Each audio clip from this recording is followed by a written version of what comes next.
In this video, we'll see grammatical homonyms and more precisely, e.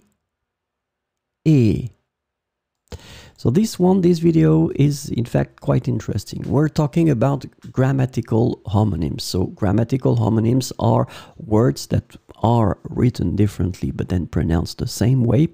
And for this one, it's quite interesting because, well, in most of the cases, people will pronounce, for this one, it's not a problem. It will be pronounced e, and it means and.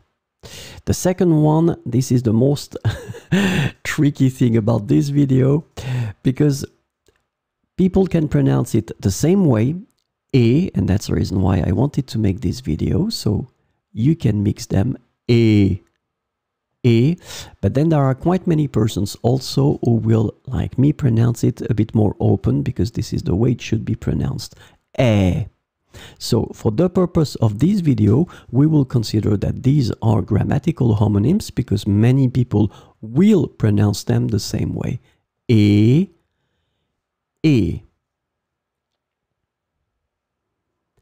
Elle a un frère et une sœur.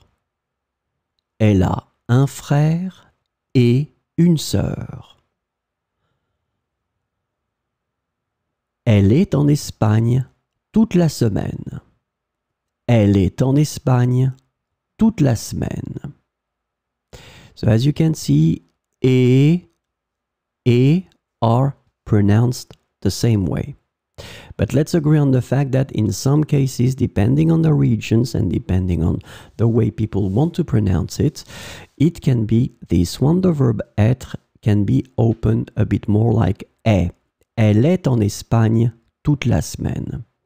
But in this video, we'll consider that many people pronounce them the same way. So, elle a un frère et une sœur. Elle est en Espagne toute la semaine.